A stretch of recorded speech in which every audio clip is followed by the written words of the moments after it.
So with every acquisition, there is always integration, isn't there?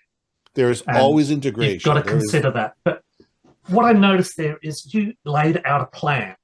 Mhm. So when you're doing communications like this, and when you acquire a business, there's some sort of a communications plan, a strategy that needs to be laid out overall. Absolutely. Let me tell you about when people don't have a communications plan. There's a company that I worked with pre-COVID, and they came to me too late, and they said, "Well, what can we do?" They were in the process of being acquired. They had negotiated a price somewhere in the nine figures, and then this company just went off and do the due diligence, and they had personal conversations with clients, with external stakeholders, and internal stakeholders. And they said, "What's your brand story? Who are you? What do you do? Who do you do it for? Why do they care? And where are you going as a company?" They got a variety of different answers. There was no consistency within the answers. And when there was no consistency within the answers, there was no consistent brand. And they went back to these people and says, "You don't have the value that we originally perceived you of, because people can't tell your story. If people can't tell your story, they don't understand what differentiates you.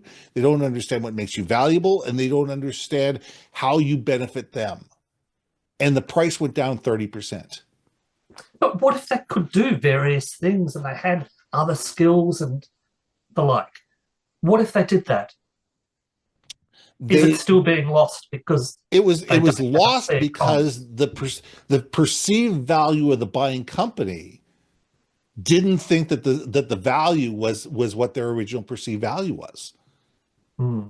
The nuts and bolts were there. The financials were the financials. The equipment was the equipment. The contracts were the contracts. But they're sitting there going, "What we're buying this company for is future growth. And future growth is based on brand, trust, and value."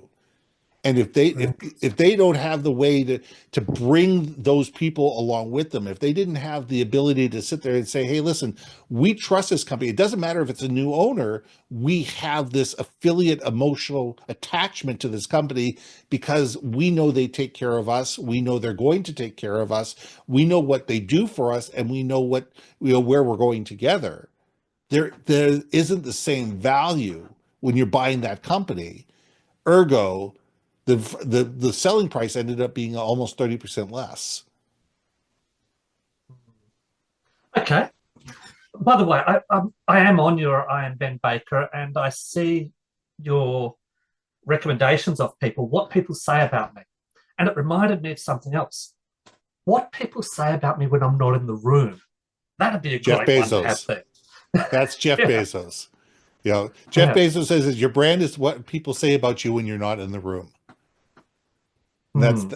that's a key thing. The other thing is that the quote right next to me: "The single biggest problem with communication is the illusion that has taken place." Yes. We assume everybody knows who we are. We assume everybody knows our value. We assume that our people inside our company understand our mission, vision, purpose, value because we've told it to them once. All of that is a fallacy. It's an ongoing communication, ongoing conversation, and it's continually changing based on the world dynamics.